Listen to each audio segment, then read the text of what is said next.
Hi, people. This is Gio, and now I'll be talking about DC Superman. Now, it starts with from Superman.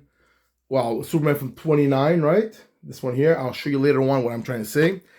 And it goes all the way to this one here, Superman on World Eclipse. Here we go. And this all has to do with that Mongolian war and all that, which is starts with this one here, which is these are my favorite three. Well, give or take my three favorite cover. And the writer is Philip Kennedy Johnson. Favorite creative team of because there's a lot of creative team and everything, but the main one, but they're he's really good, this artist. And I have to give kudos to the inker. This one he deserves it too. It's Ricardo Federucci. And the colorist is Lee, I think it's Lou Ridge, okay? If I'm writing everything. But anyways, I read the whole thing. Yeah, I'm behind that crazy in comic book. I have so much. I think I still have another 200 comic books to read anyways, not including hardcovers. So anyways, here I thought when they were talking about Superman with the chains and everything, what a bunch of lame, stupid thing. They're going back into the 60s where nothing made sense and everything. And I'm wrong. Yeah, and I'm happy I'm wrong because I bought it and I just finished reading a couple of days ago. So like now I'm like example the new storyline of Superman is right now I'm like it's a month behind. I'm behind just on Superman, not including the other ones. So I liked it. I mean, a lot of things made sense. It's in a way in a comic book version kind of sense. It's like Superman and Superman himself. Okay, in the Superman number 29 with Wally, the one from the Suicide Squad. She opens this portal, and there's a negative impulse coming out of there, almost okay, and it affects Superman's power level. So she has to release something against Superman, whatever it is, but not the villains. All the villains who have superpowers, no, it's okay. But it's Superman, and it affects him. Now the point is in that thing because I go, why would Superman have like chains and everything when I seen like what's coming up in the future of DC world and everything, right? And made sense after because he got scratched from one of the aliens, so an infected inside, so he's degrading by the inside. So when he goes to Warworld, he knows he's not at his power level, and he gets the authority. Okay, the superhero team that used to be from Image or Wildstorm, if I remember right, and they're willing to go with him to World to release all these kryptonites. Now here's the other thing I want to know. Okay, let's just. This is the cover of Superman 29. Okay, now as you see over here, for example, a lot of Kryptonians, right? And what happened to the last man from Krypton? That's getting over exaggerated because even in the world now there's like these lost Kryptonians that left the planet and they went there and this. It's like there's too much of like it's not only DC, it's Marvel too. They like the Hawk. There's like 5-6 Hawks. Superman or superpower people. I mean, there's like a 6-7 also included. Captain America, there's 2-3 of them already. Wolverines, there's already three minimum that can come right away. They're the Wolverine family. Really 4 with plus his son with the claw that comes out over here, which I'm losing track and everything. There's like every comic book has easily like the Vision has 2-3 of them. There's 2-3 of everybody. It's getting over exaggerated, and the imagination is getting real, and all these superpowers and everything. When this is what I know people, yeah, but it's a comic book.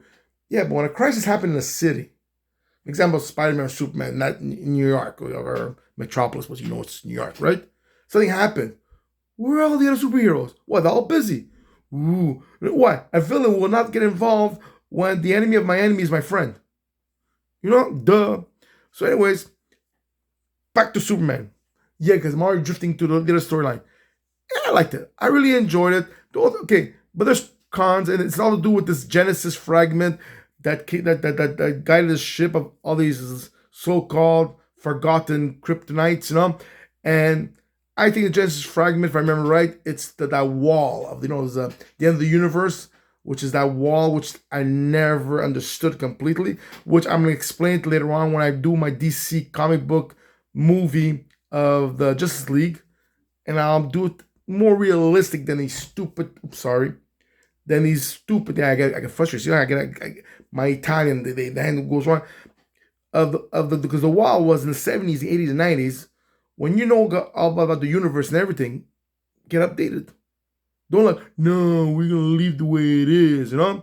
So, anyways, this is about Mongolia and everything. Now the Authority, okay, is a superhero team that's really, well, they put a more lame team in there because it makes Superman look better, kind of sense. Because the real Authority is like the best of the best of the Justice League and the best of the best of the Avengers smacked together. So they're the ultimate team of all teams. For me, like I have a superhero team, the Authority's gonna kick their asses. Yes, I could make them stronger and better. No, it's not the object of who makes it better. It's how to make a storyline more realistic. That it looks true. The Authority, it works good for them because they go into inner warp into the different dimensions, and then they go sell help whatever they are, who they can help and everything. And that team is supposed, and Apollo is supposed to be stronger than Superman. But here, oh no, he's just they're all like, ooh, Superman. It's like I like Superman, but some writers they make me hate him. You know, and it's like they're trying to make him too much like he's the iconic of all iconic, and he can't do wrong, and he's like a god, and all of a sudden it's like then you have like Superman is like a god, he could be like Galacticus, but then Superman has his own Krypton god, strong makes Superman look like a cat, like a mini cat. So what is Galactus next to that god? Can I sense? And then they have these. When they have a comparison of Superman, I'm drifting off with Superman because it pisses me off. Superman, he has the power of a million suns. Seriously. One sun alone, which is ours, it's lame as it's not the strongest one there is. It's more powerful than a total nuclear energy we have, just a solar flare. It has more power than everything. And it goes, oh, it's 1,000 million sun, like Sentry, like the Superman of Marvel. Oh, he has the power of a million suns. Oh my God, so lame. Anyways, and the concept of this comic book here is why does Superman have to be bare naked almost? It's like they want to make him Conan with a sword. Why give him a sword? Because you know he's not going to cut people. And a sword is one of the worst weapons to defend yourself or fight without injuring somebody else. Especially like he's not as fast as he was, his reflexes, so you're off. So you just start cutting people accidentally. Give him a staff with a weapon on top, or whatever, a big ball of cubic, so he clubs people like like what's called a sledgehammer. Make him think he's Thor a bit. No, so he's bare chested, his legs all out, but he still wears a cape. Ooh, you can't even fly that much, but you need a cape. Why? So isn't it easier for who you're fighting against? Grab that cape and wind you around, whip you in the floor and everything. You know, like, so anyways, so there's pros and cons to the whole thing.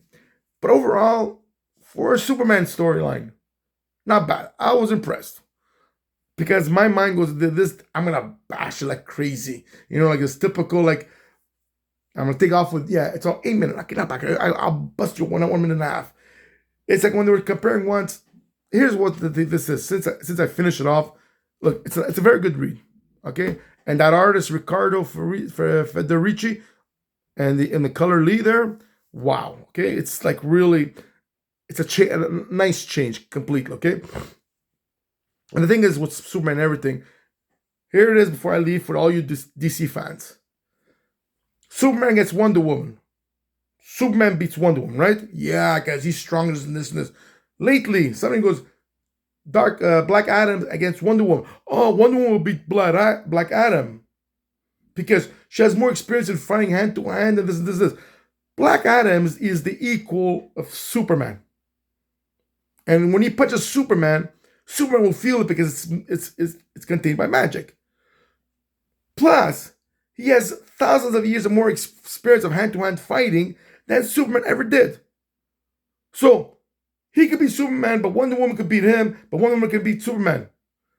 So in other words, this creative team, whatever, the writers and all these kind of things, even the worst, the editors, get your story right. Because automatically nothing makes sense no more. You know, you all, And now with these comparisons on the internet, yeah, and I've okay, almost official. Who's strongest? Hawkins, Superman, this. These guys are getting more powerful. That pretty soon Earth will be the new world of gods, or Marvel DC, because it's getting really ridiculous. That Squirrel Girl. There you go. Okay, I'm talking about this. I can't stand this stupid thing. Can actually beat Galacticus. You know, it's like, oh right, and people, yay, she's so powerful. So lame. Anyways, that's it. Sorry I read it all up because it's Superman, but overall, very good story. So lately, I'm impressed by all the storyline with Superman so far. Then it'll be one day I'm gonna come with little horns coming out. So you guys take care. I'm off. Bye bye guys. Until next time.